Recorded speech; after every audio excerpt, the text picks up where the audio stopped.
epidemiology.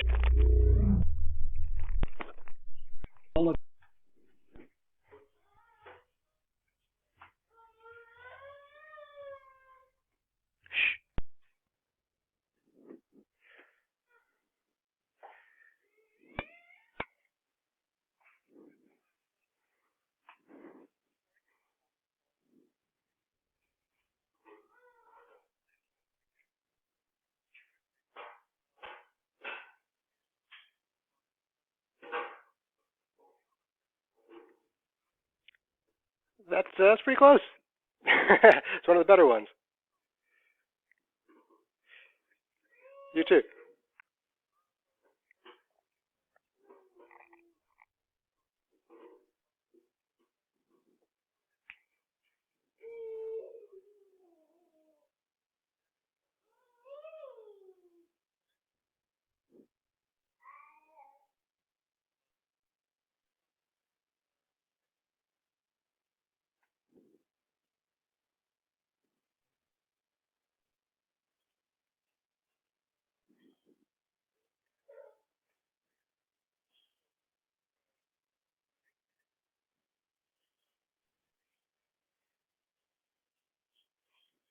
Thank you so much. Now, you probably hear my child in the background making a lot of noise. This is the new reality of the post-pandemic or the mid-pandemic world, is that we're all dealing with childcare while doing our work. So this is the reality.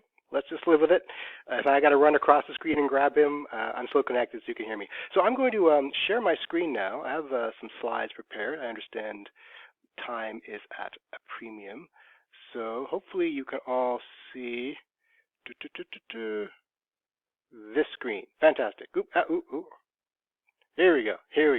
So as noted, I am an epidemiologist, and while I'm not an infectious disease epidemiologist, I'm a global health epidemiologist, and I've spent this past year doing a fair amount of analysis and commentary of this pandemic and thinking about what happens next, quite frankly. So this is a relevant venue for my thoughts, I think.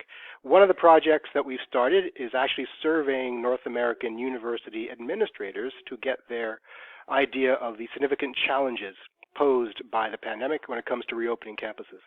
So in other words, how to phrase these challenges in terms of opportunities and strengths. And I think that will become evident as we explore these ideas further, I think. However, this has yet to pass ethics clearance, so we have no data that I can present to you. But we have looked at literature, looking at what people are saying so far about how campuses should and will look in both the short term and the long term. In the short term, we have, of course, issues regarding mental health. And I think our next presenter will be talking a lot more about that, so I won't spend any time exploring it further. I think we all appreciate that the stresses presented by the pandemic have been extraordinary, and we're seeing some untoward and higher than average strain on our mental health system as a result. So the extent to which universities are responsible for this needs to be discussed and explored.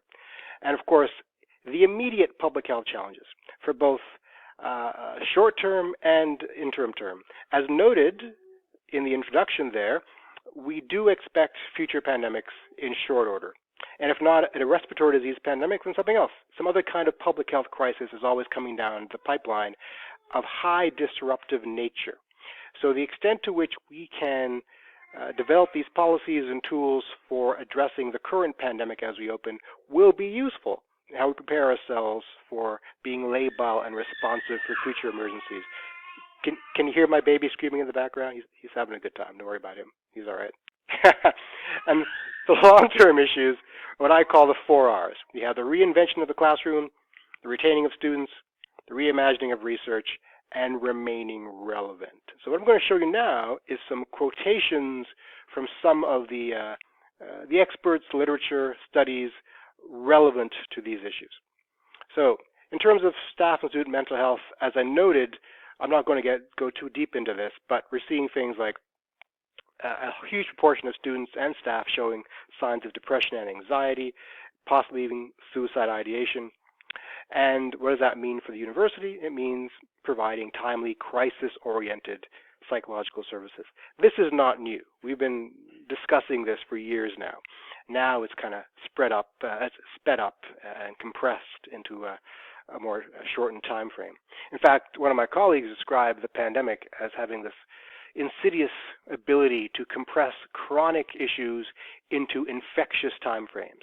For example, obesity and diabetes would kill us over the course of decades, but now it kills us over the course of weeks or months because this disease targets those individuals. Seems to be the same for mental health issues. Now, the immediate public health challenges, which is what I'm always asked about in my capacity as an epidemiologist, is how do we make the campus safe as we open it up? Now, the first step, of course, is vaccination. And there is an issue with vaccine hesitancy among students. This one study here I'm citing shows 10% of students in the USA show signs of vaccine hesitancy. That's an issue if we're going to require vaccination to attend certain events. Rutgers University is the first university in North America to officially require all students attending in person to show proof of vaccination. And that opens up some other questions, like, will the vaccine be available on campus for those who don't have it? Can we arrange that with public health? Probably we can. How do we validate foreign proof of vaccination if we care to do so, if in fact we follow this, this plan? And are all vaccines to be accepted? Is the Chinese inactivated virus vaccine or the Sputnik V Russian vaccine, for which we don't have a lot of data to be assessed by Health Canada, are they going to be accepted as proof of vaccination here? I don't know. These are issues we have to talk about. Now, what businesses are doing are having ongoing symptom checks. So if you have symptoms of respiratory disorder, you should be discouraged from attending. Okay, what does that mean for universities? I think this is a good plan going forward, even non-pandemic years. Why risk exposing campus personnel to diseases unnecessarily? We have shown that we can move things online, even for a handful of individuals. So we have this capacity now to accommodate people who might need a couple of days off in order to save or to protect the health of everybody else. In the short term, that might be requiring things like a negative PCR test if COVID is still the crisis. It may not be still the crisis, it might be something else, but symptom checks as a way to go is not a bad way to go. Rapid tests are being used in a variety of countries and businesses. The BBC famously uses rapid tests every week. A proportion of their workers are tested. And rapid tests are fantastic as a way to control burgeoning disease burden in an organization. It has a very low false positive rate, which means that if you test positive, you're probably positive. You can take that to the bank. If you test negative, however, it's not necessarily true that you're negative. That's why we layer it with the symptom checks and with the history of exposure and things like that. So what this means is how we deploy these tools has to be done with imagination, with sensitivity, and with appropriate communication so that people understand what the limitations of these tests are. We can do things like wastewater testing, like the city of Ottawa does. Some American universities use wastewater for their specific campuses to detect the signs of not just COVID, but drug use and other kinds of things that we don't have to talk about here. We probably have a mask mandate occurring until the end of this year. So opening up in the fall would require some kind of mask regulation and monitoring and enforcement. We'll probably have to maintain classroom limits for at least a few months and have an outbreak response plan. Now, on campus, we have emergency response scholars, people like my colleague Tracy, and we need a clear communication plan for all of this. So I'm cognizant of time, so I'm rushing through these slides here. Now, down to the 4 R's. What the experts are saying. The first R, the reinvention of the classroom. Well, they're saying that maybe accreditation bodies should demand that universities invest resources in training for online teaching, because after COVID hit, people moved online, as everybody knows, and they're moving to online degrees, and they're finding it not that bad. I know we hear a lot of whining, but for the most part, there's value to be discovered here. So maybe the classroom of the future will have always an online component or entirely online, which means it can't simply be putting slides up anymore. It has to be more immersive and creative. How do you retain students? Now, a large percentage of students are questioning the value of a university degree, right? So they discover that, hey, if I'm at home working, at home taking classes online, why should I pay this exorbitant tuition fee to essentially do what I can get on Coursera? Okay, so some experts are anticipating a decline in student enrollment in coming years as a result. So how do you do? We may have to change the way that we operate. Some suggestions here: admitting students throughout the year, rolling admissions, offering courses online throughout the year, connecting with students continuously, having a more intimate relationship with students to show that this is not an impersonal facade or monolith of an organization. So absence of personal interaction appears to be the mantra here. Like, we have to maintain that personal interaction to make it relevant for students.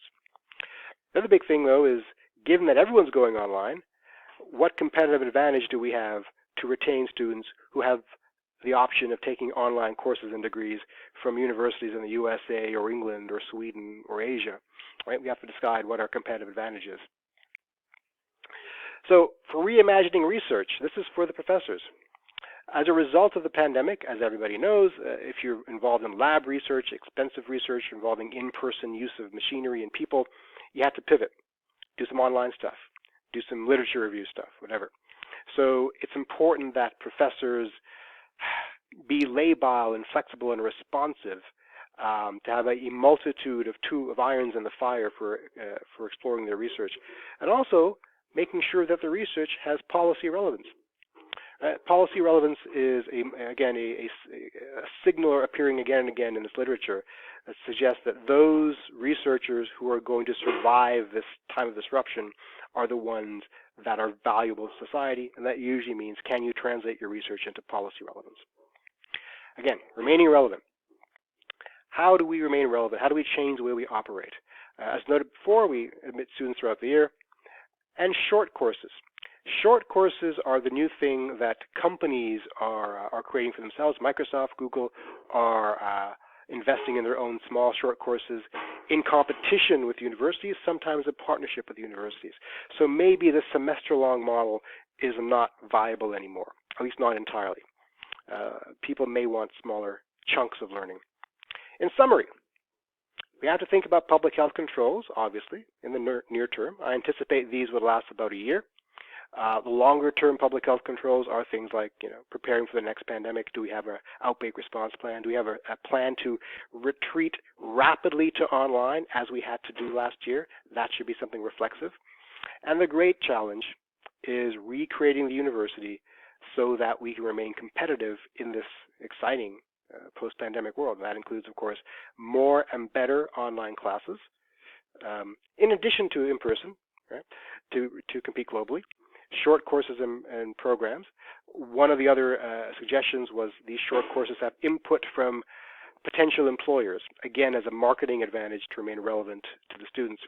We have to train professors to remain technologically adept. As everyone knows, it was a challenge moving a lot of people who aren't used to using, Brightspace, to use online evaluation tools, to know of different competing online evaluation tools.